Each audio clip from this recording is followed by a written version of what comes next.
Tuhan kita Yesus Kristus menurut Santo Lukas. Lukas pasal 4 ayat 38 sampai dengan 44.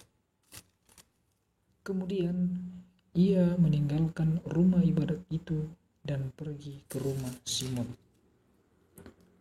Adapun ibu mertua Simon demam keras, dan mereka meminta kepada Yesus supaya menolong dia. Maka ia berdiri di sisi perempuan itu, lalu menghardik demam itu, dan penyakit itu pun meninggalkan dia. Perempuan itu segera bangun dan melayani mereka. Ketika matahari terbenam, semua orang membawa kepadanya orang-orang sakitnya yang menderita bermacam-macam penyakit. Ia pun meletakkan tangannya atas mereka masing-masing dan menyembuhkan mereka. Dari banyak orang keluar juga setan-setan sambil berteriak, "Engkau adalah anak Allah." Lalu ia dengan keras melarang mereka dan tidak memperbolehkan mereka berbicara, karena mereka tahu bahwa ia adalah Mesias. Ketika hari siang, Yesus berangkat dan pergi ke suatu tempat yang sunyi. Tetapi orang banyak mencari dia, lalu menemukannya dan berusaha menahan dia supaya jangan meninggalkan mereka. Tetapi ia berkata kepada mereka, "Juga di kota-kota lain, aku harus memberitakan Injil Kerajaan Allah, sebab untuk itulah aku diutus." Dan ia memberitakan Injil dalam rumah-rumah ibadat di Yudea. Demikianlah Injil Tuhan.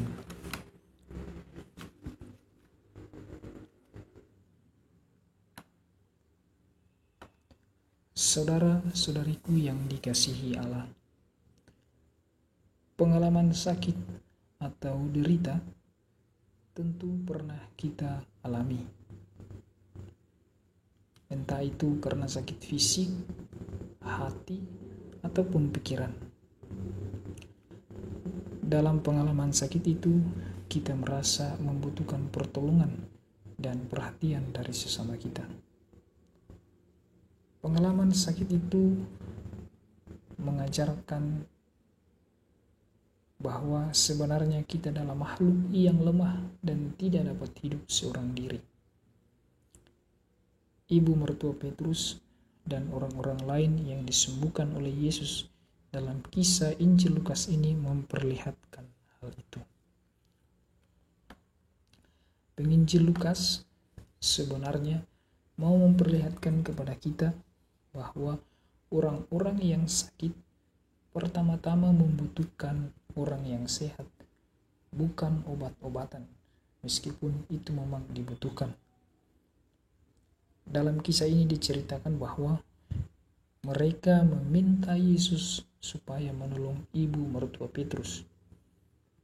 Semua orang membawa kepadanya orang-orang sakitnya yang menderita bermacam-macam penyakit. Hal ini memperlihatkan bahwa peran orang-orang di sekitar mereka yang mengalami sakit adalah hal utama yang bisa membantu orang sakit tersebut mendapat perhatian dan pertolongan.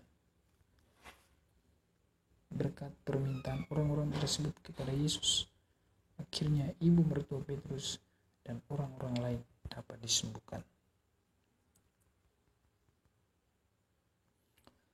Saudara-saudariku yang dikasihi Allah, bercermin pada kisah Injil Lukas ini dan juga dalam kehidupan kita sehari-hari, tentu kita sudah banyak berbuat bagi mereka yang sakit atau menderita.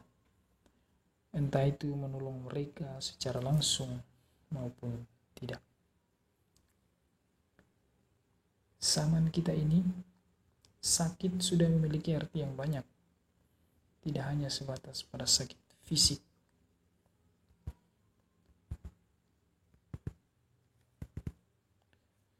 Sesama kita yang dirundung kesusahan karena beban hidup yang berkaitan dengan pekerjaan, pendidikan, kehidupan keluarga, musibah atau bencana dalam mereka yang juga mengalami rasa sakit. Sejauh mana kita berusaha hadir meringankan beban mereka atau sekadar mendoakan mereka jika memang kita tidak sanggup menolong secara langsung? Sejauh mana kita menyatakan rasa solidaritas kepada mereka yang mengalami rasa sakit itu? Ataukah mungkin kita juga sendiri yang mengalami rasa sakit itu?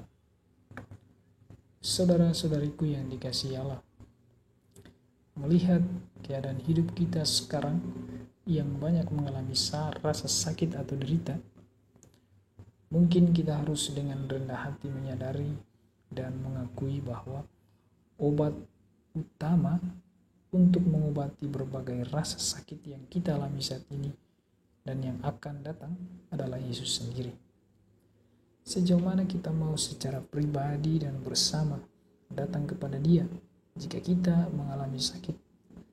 Ataukah kita langsung lari serta tergantung pada obat-obatan dan alat-alat canggih dari dunia kesehatan? Sejauh mana kita mempercayakan hidup kita kepada Yesus saat-saat kita mengalami rasa sakit atau derita itu? Semoga